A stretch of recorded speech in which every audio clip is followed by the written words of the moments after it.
tall brother. I had a chance to watch the series. It was very powerful, especially to see all the things that went through with the families behind the tragedies.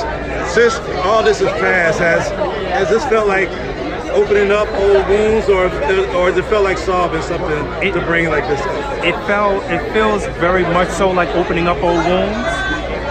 But one of the things that I had not realized in watching it myself is that we hadn't even dealt with the 30-year trauma of what this story represents.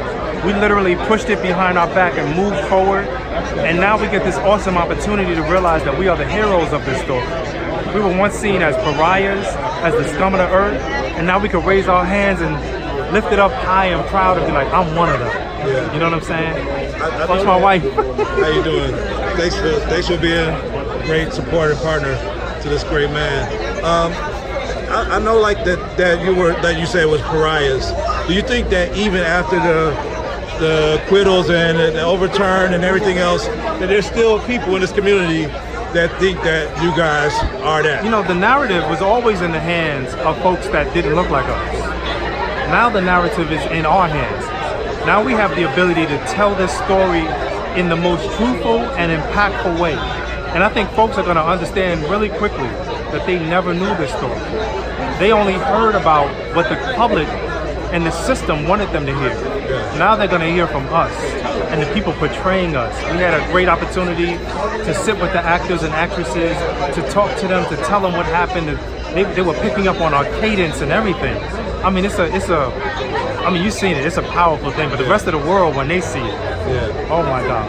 Yeah, I think I told people there's a lot of great stuff on Netflix, but this would be the most important thing that's on Netflix. Yes, indeed. Thank you for your time, sir. Assalamu alaikum. Alaikum salam. All right, so Korey, man, I just seen When They See Us, man. It was a powerful series. You're the only one out of the 5 victims of this mistrial that stayed in New York. Why did you decide to stay here instead of leave like the other brothers did? This is my rules. I can't speak for no other. This is my rules. This is my home. Yeah.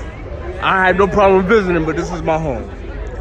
After being through all of that, like, I mean, for any black man, a random stop by the police, it could be nerve-wracking. But have you had any other interactions with the police and was it even more nerve-wracking than you can imagine it is for me with your history, you know? No, just a whole lot, pretty much, congratulations. Yeah. Congratulations. How does it feel to have Ava DuVernay, the great director, put this powerful cast of actors and everything to tell the story that many people have overlooked or forgotten, and all the pain and suffering that you and the families went through? How does it feel to see that like put on screen so that other people could feel it and kind of get to know what happened? She's awesome, man. She's awesome. Ava DuVernay, she's awesome. And big up to Compton. She's awesome. And last thing, I know you have a Victims Project. There's Colorado. I can't remember the name of it. The Innocence Project that you work with. Also, can you tell me like what's that all about? What you're doing with that, with the Innocence Project? I'll let you go ahead. Okay. How you doing, sir? Good. How you doing? We're just trying to help exonerate other people like Korey who spent a long time in prison that shouldn't have. All right. And so he helped fund it and create it, and trying to keep that ball rolling. All right. Thank you for your time, sir. I really respect it, bro. you, man. You got it. Thank you, Mr. Dave. Glad you were strong to make it through it, bro. Mr. Dave Fisher. Got it. Can you put a little something extra on my commissary account? Mama, not much. Ain't a little bit helps. 10, 20, just to add to my books.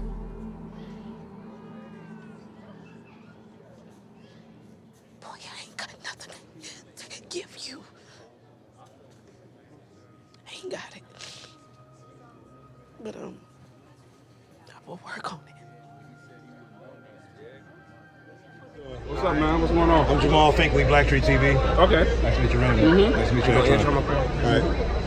So I got a chance to watch the series over the last 2 days, and very powerful series. I think one of the things it shows is like how family also goes through this with you. After all this stuff and you guys moving to Atlanta, have you guys become like a extended family? All the people that kind of fought this stuff together, are y'all like an extended family now? Yeah, no, definitely. We're definitely a family. You look around and you see Yusef's kids is here and they embrace us, call it like we uncles, so we are definitely family. Yeah.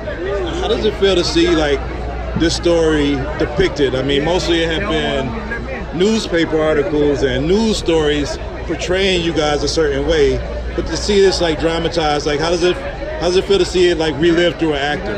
I mean, it's painful when you got to relive through it and see the scenes, because we was on set a lot, but it's also necessary, and it's also part of the healing process.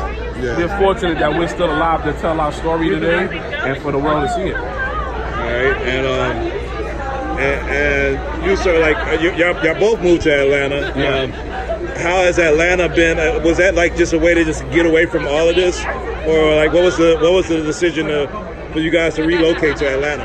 That's for me. It's for me to just get on that white horse and go into the sunset. It was good living out there. I had to get away. I've been away for like 20 years. So it's a good thing for me. And I had to convince my brother to come out there with me. And last question, like for any black man, I mean, if those blue lights come on behind me for a traffic stop or something, I get, super nervous at any time, But for you guys with your history of what happened, have you had any interaction with somebody pull you over for a traffic ticket or anything?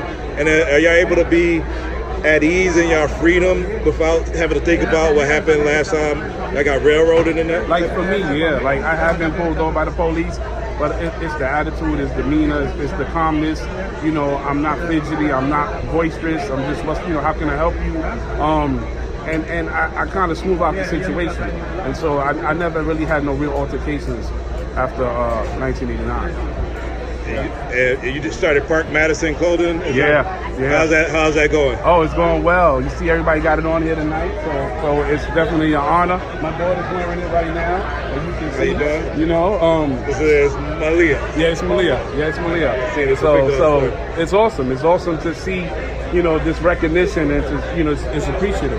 Yeah, definitely. I thank you guys for your time. I thank y'all for being strong enough to make it through that tumultuous time, so y'all can be here to tell these stories for all those people that's still going through some similar sad tragedy like it, man. Yeah. Thank you. Much respect. And another guy, Korey. I'm not going to remember all The biggest issue isn't that their statements don't match. It's that nothing these boys state matches the central facts of the crime.